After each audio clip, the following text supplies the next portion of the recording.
అందరికీ నమస్కారం. ఇవాళ మనతో పాటు ప్రముఖ ఆధ్యాత్మికవేత్త ఆస్ట్రోన్యూమరాలజిస్ట్ శ్రీమతి జయప్రద గారు మనతో ఉన్నారు. మేడంతో మాట్లాడదాం. మేడం నమస్తే. మేడం నమస్తే అమ్మా. శ్రీమాత్రి నమః. 2025 నూతన ఆంగ్ల సంవత్సరం, కొత్త సంవత్సరం వస్తుందంటే అందరికీ మాకు ఎలా ఉంటుందో తెలుసుకోవాలనే ఒక కోరిక అయితే ఉంటుంది. మరి 2025 వర్ష ఫలాలు ద్వాదశ రాశుల వారికి ఎలా ఉండబోతున్నాయి మేడం? తప్పకుండా. ముందు మీకు చూస్తున్న ప్రేక్షకులందరికీ నూతన సంవత్సర శుభాకాంక్షలు. సో అందరికీ బాగుండాలి, బాగుంటుంది అనుకుంటూ ముందుకు వెళ్ళాలి తప్ప మనం ఎలా ఉంటుంది అంటే ఇందులో ఏది ఉన్నదో అదే చెప్పాలి, ఉన్నదే చెప్పాలి తప్ప లేనిది చెప్పలేం. అంతే, ఉండకూడదు. ఎందుకంటే అది తెలిస్తే కదా. ఇప్పుడు మన జ్యోతిష్యం అనేది ఏంటి, ఒక వెలుగు అంటే ఏంటి, మనం వెళ్ళే గమ్యంలో ఏమేమి ఉన్నాయి అనేది చెప్తూ జాగ్రత్తగా వెళ్ళాలంటే, ఒక హైవే మీద మనం డ్రైవ్ చేస్తూ ఉంటే కార్ని, సో అక్కడ మలుపు వస్తుంది, జాగ్రత్తగా ఉండండి, ఇక్కడ హారన్ ఇవ్వండి అని చెప్తూ ఆ సిగ్నల్స్ మనకు పెడుతుంటారు వాళ్ళు.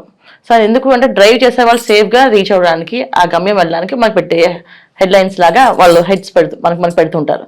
అలాగా జ్యోతిష్యం కూడా ఏంటంటే సైన్స్ అనేది ఏంటంటే ఇది ఏ పని ఎలా చేయాలి, ఎప్పుడు చేయాలి అనేది ఇంపార్టెంట్ అనమాట. సో ఈ సంవత్సరంలో తెలుసుకోవాలనుకునే అందరూ ఏంటంటే సంవత్సర వర్ష ఫలితాలు అన్నది ఏంటంటే ఉగాది నుంచి తెలుసుకునేవాళ్ళం. సో ఉగాది నుంచి ఎందుకు తెలుసుకున్నాం అంటే చెప్పే పంచాంగ శ్రవణం ఎవరైతే చెప్తున్నారో వాళ్ళు ఒక దేవాలయంలో కూర్చొని ఒక మంత్రశక్తితో జపము చేసుకొని వాళ్ళు ఆ నోటితో చెప్తూ ఉంటే ఎవరికైనా ఫలితాలు మంచిగా వచ్చేస్తుండేవి. సో ఇవాళ మనం ఛానల్స్లో చెప్పుకుంటున్నాం కనుక, సో అది ఆంగ్ల సంవత్సరంతో చెప్పుకుంటాం, వాళ్ళు ఉగాదికి మన ఫలితాలు చెప్పుకుంటాం. కానీ ఇక్కడ ఏంటి, జనవరి రాగానే అందరికి ఆలోచన వచ్చేస్తుంది, ఖచ్చితంగా ఆ ఫలితాలు ఎలా ఉంటాయో తెలుసుకుందాం అనుకుంటారు. ఎప్పుడైతే ఈ ఫలితాలు తెలుసుకుందాం అనుకుంటున్నారో వీళ్ళందరికీ ఏంటంటే కొన్ని విషయాల్లో బాగుంటుంది, కొన్ని రాసుల వాళ్ళకి, కొన్ని రాసులకి కొన్ని ఇబ్బందులు ఉన్నాయి. అయితే ఈ ఇబ్బందులు ఉన్న వాళ్ళు జాగ్రత్త పడ్డము, పరిహారం చేసుకోవడం, బాగున్న వాళ్ళు బాగుంది కానీ దూసుకుని వెళ్లకుండా జాగ్రత్తగా వెళ్ళడం, ఇవి చేసుకుంటూ వెళ్తే అన్ని అనుకూలంగా ఉంటుంది.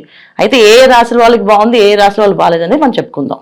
మేడం 2025లో ఓవరాల్గా సింహరాశి వారికి ఎలాంటి ఫలితాలు ఉండబోతున్నాయి, గ్రహస్థితి ఎలా ఉంది, ఎలాంటి రెమెడీస్ చేసుకుంటే బాగుంటుంది అంటారు? తప్పకుండా సింహరాశి వాళ్ళు 2025 సంవత్సరం అనేది ఏంటంటే వాళ్ళ రాశాధిపతి అనే వస్తుంది సంవత్సరం కదా. సో అందుకని బాగుంటుంది అనుకుంటూ వెళ్ళాలి. కాకపోతే ఏంటంటే ఈ సింహరాశి వాళ్ళకి ఎంత చేసుకున్నా ఏదో ఒక ఇబ్బంది ఎప్పుడు కూడా, ఏదో గ్రహం వ్యయ స్థానంలోనో, సప్తమ స్థానంలో, అష్టమ స్థానంలోనో, దశమ స్థానంలోనో అనుకూలంగా లేకుండా ఇబ్బంది పెట్టే గ్రహస్థితి అనిపిస్తుంది. సో ఈ సంవత్సరం కొన్ని సింహరాశి వాళ్ళకి ఏంటంటే ఎంత బాగుంది అనుకున్నప్పటికీ కూడా సప్తమ స్థానంలో శని భగవానుడు అంత యోగ్యంగా కాదు, అంత భాగ్యము కాదు. ఎందుకు అంటే సప్తమ స్థానంలో శని భగవాన్ ఉంటే ఏమైతే ఇస్తాడు వాళ్ళకి అంటే ఆలోచన విధానం బాగుంటుంది, పెద్దరికంగా ఆలోచిస్తారు, ఏ విషయమైనా తెలుసుకోవాలనుకుంటారు, దాన్ని అనాలిసిస్ చేయడానికి ముందుకెళ్తారు, దాన్ని అనాలిసిస్ చేసి ఆ విషయాన్ని వివరంగా చెప్పాలని అనుకుంటారు. ఇలాంటివన్నీ కూడా నేర్చుకునే వాళ్ళకి సప్తమ స్థానంలో శని భగవాన్ ఉండడం వల్ల ప్రతిదీ నేర్చుకోవడం సరిపోతుంది, వాళ్ళకి చెప్పడం రాదు. అంటే ఒక రీసెర్చ్ దానికి వెళ్ళారంటే ఆ రీసెర్చ్ చేస్తూనే వెళ్తూ ఉంటారు, దానికి ఎక్కడ ఎండ్ అంటే ఎండ్ అనేది లేదు. అలాంటి వాళ్ళకి చాలా అనుకూలంగా ఉంది. అంటే సైంటిస్టులకి, తర్వాత డాక్టర్స్కి చదవాలనుకునే వాళ్ళకి, తర్వాత ఇంకా యాక్టింగ్ చేయాలనుకునే వాళ్ళకి, వీళ్ళకి సప్తమ శని భగవానుడు యోగిస్తాడు. ఎందుకంటే యాక్టింగ్ అనేది ఇవాళ కాదు కదా, నువ్వు ఇలా చేసావు, అలా చేసావు, ఇంకా నేర్చుకోవాలి డే నుంచి వాళ్ళు నేర్పిస్తూనే ఉంటారు. Still end of the day వరకు నేర్చుకుంటూ ఉంటారు. సో ఎప్పుడు కూడా ఈ నేర్చుకునే ఏదైతే సిస్టమ్ ఉందో ఆ నేర్చుకునే వాళ్ళకి సప్తమ స్థానంలో శని భగవానుడు యోగిస్తాడు చాలా మందికి. సో అది జ్యోతిష్యమైనా అవ్వచ్చు, జ్యోతిష్యం కావచ్చు, తర్వాత ఇంకేదైనా సైన్స్ కావచ్చు, ఏ విషయం తీసుకున్నా సరే ఆ నేర్చుకోవడం అనేది బ్రహ్మాండంగా ఆయన తప్ప ఇంకెవరు నేర్పించారు. నేర్పిస్తూనే ఉంటారు. ఒక్కొక్క దెబ్బ తగిలిస్తుంటాడు, ఆ దెబ్బకి మళ్ళీ నేర్చుకోవాల్సి వస్తుంది. అలాంటి సిచ్యువేషన్స్ సప్తమ స్థానంలో శని భగవానుడు. అయితే ఎవరికి అంటే వ్యాపారం చేసే వాళ్ళకి నేర్చుకోవాలంటే ధనం బాగా ఖర్చు అవుతుంది కదా. అలాగే ఉద్యోగస్తుల దగ్గర నేర్చుకోవాలి, క్రమశిక్షణ పెట్టాలనుకుంటే ఉద్యోగం పోవడం కానీ, ఉద్యోగం రావడం కానీ, ఉద్యోగం బాధింపబడ్డం కానీ, ఉద్యోగంలో అంటే ఎక్కువ బాధింపబడ్డం అంటే ఏంటి, ఎక్కువ టార్గెట్స్ వాళ్ళకి ఇవ్వడం కానీ, అది రీచ్ అవ్వలేకపోతుంది బాధపడడం, దానికోసం తిరగడము, ప్రయత్నం చేయడము, అలసిపోవడము, ఇవన్నీ జరిగేదంతా కూడా సప్తమ స్థానంలో శని భగవానుడు ఇది ఇచ్చేది. అయితే దశమ స్థానంలో గురువు ఉన్నారు కదా, దశమ స్థానంలో ఉన్న గురువు యోగిస్తారు కదా, బాగుంటుంది అంటే దశమ స్థానంలో గురువు కంటే సప్తమ స్థానంలో శని భగవానుడే బలంగా కనిపిస్తారు. ఇక్కడ ఏంటంటే పెద్ద పెద్ద గ్రహాలు ఉన్నప్పుడు, ఈ పెద్ద గ్రహస్థితి సంచారం జరిగినప్పుడు వాళ్ళు ఏ గ్రహం అయితే యోగిస్తుందో ఆ గ్రహం ఒక సరౌండింగ్స్ అన్ని పనిచేస్తుంటాయి. సో అక్కడ ఇంకో గ్రహం ఉన్నప్పటికీ అవ్వదు. అలాగే సో గురువు ఎంతసేపు ఉన్నప్పటికీ కూడా, దశమ స్థానం ఉన్నప్పటికీ కూడా ఆర్థికపరమైన ఇబ్బందులు అనేది ఖచ్చితంగా ఉంటూనే ఉంటాయి. ఈ డబ్బు ఇలా వచ్చింది అనేది ఏదో అలా ఆ టైంకి రావడము, బాగా తపస్సు చేస్తే ఆ టైంకి దేవుళ్ళ తెచ్చిచ్చారా అని అనుకుంటాం కదా, అలా తెచ్చి ఇవ్వడం అనేది దశమస్థానంలో గురువు చేస్తాడు. అంటే బాగా కష్టం, ఇంకా లాస్ట్ ఇంకా అయిపోయింది ఇంకా రావద్దు అనుకున్న టైంలో వచ్చేస్తాయి. కానీ ఆ టెన్షన్ ఆ బాధ అదంతా పడేదంతా శని భగవాన్ని. ఇది ఈ సింహరాశి వాళ్ళకి ఈ సంవత్సరం ఉండే ఫలితాలు.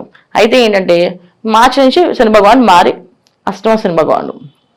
అష్టమ స్థానం అనేది ఏంటంటే సీక్రెట్ హౌస్. సో మీనరాశిలో శని భగవాన్ ఉండవాన్ని సింహరాశి వాళ్ళకి ఒక విధంగా చెప్పాలి అంటే ఒక రకమైన అదృష్టము, ఒక రకమైన దురదృష్టము. ఎందుకంటే జాతకంలో యోగాలు బాగుండి ఉంటే, దశలు అంతదశ యోగిస్తున్నాయంటే అష్టమ స్థానం శని భగవాను ఎనర్జీస్ చాలా బాగా ఇస్తాడు. ఒక జాతకంలో ఇబ్బంది పెట్టే ప్లేస్లో శని భగవాన్ ఉన్నాడంటే ఇక్కడ అష్టమ శని ఇబ్బంది పెడతాడు. ఎంత ఇబ్బంది పెడతాడంటే ఇక చెప్పనక్కర్లేదు. కష్టం అనేది ఎలాంటి కష్టం ఇస్తాడంటే చాలా మంది కూడా అసలు ఎలా బతుకున్నారో దేవుడా అనిపిస్తుంది. అలాంటి సిచ్యువేషన్స్ తెప్పించిన ఆయనే. సో ఇలాంటి సిచ్యువేషన్స్ కూడా వచ్చేవి శని భగవానుడు ఎక్కువగా ఇచ్చేది. అయితే మనం చూసుకోవాల్సింది ఏంటంటే మన చేతుల్లో ఉన్నది ఎప్పుడు కొన్నా దైవారాధన, భగవంతుని నమ్మడం, భగవంతుడి దగ్గర పూజ చేయడం, మన చేతులతో ఏ తప్పు చేయకుండా ఉండడం, మన నోటితో ఏ మాట ఎదుటి వాళ్ళని తోలునాడుకొని ఉండడం, ఇవి మనం చేయగలం. అవి మనం చేసుకుంటూ వెళ్తే ఇక్కడ వచ్చే శని భగవాన్ అయినా, రాహు అయినా, గురువైనా ఎటువంటి ఇబ్బందులు ఇవ్వకుండా ముందు తీసుకెళ్తారు. ఇది సింహరాశి వాళ్ళు చేసుకోవాల్సింది. అయితే వీళ్ళకి ఎప్పుడు బాగుంటుంది అనుకుంటే మే నుంచి చాలా బాగుంది.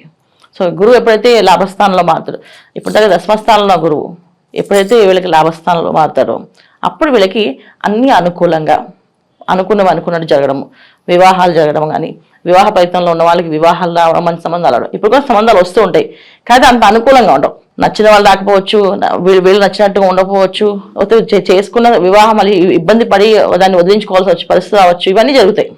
అదే మే తర్వాత నుంచి వీళ్ళు వివాహ ప్రయత్నం చేస్తే చక్కగా మంచి కుటుంబానికి వెళ్ళడం, మంచి కుటుంబం నుంచి రావడం జరుగుతుంది. అలాగే ఆర్థికపరమైన ఇబ్బందుల నుంచి బయటపడే అవకాశం ఉంటుంది.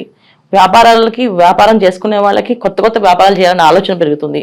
సో వ్యాపారాల్లో అన్ని రంగాలు రాణించే అవకాశం ఉంటుంది. ఉద్యోగాలకి ప్రమోషన్లు వచ్చే అవకాశం ఉంది. ఇవన్నీ ఎప్పటి నుంచి వస్తున్నాయంటే మే తర్వాత.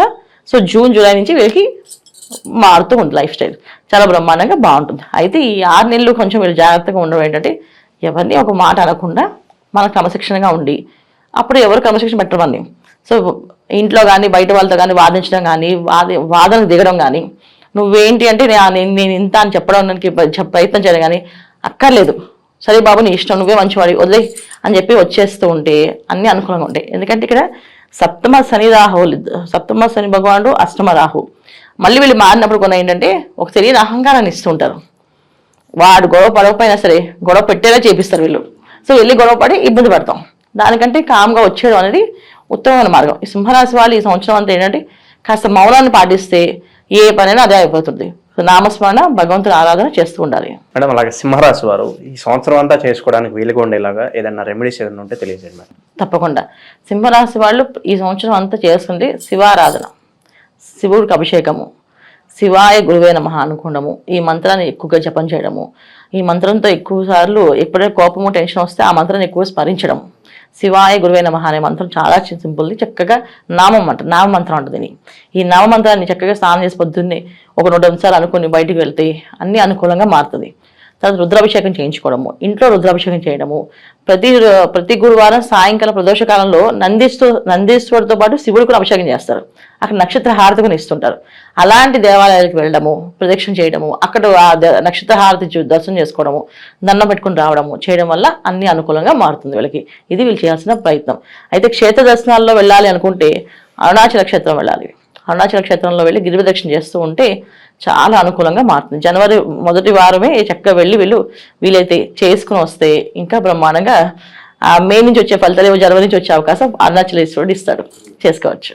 2025లో ఓవరాల్గా సింహరాశి వారికి ఎలాంటి ఫలితాలు ఉంటాయి, అలాగే మీరు చేసుకోవాల్సిన పరిహారాలు తెలియజేసినందుకు ధన్యవాదాలు మేడం. శ్రీమాత్రే నమః.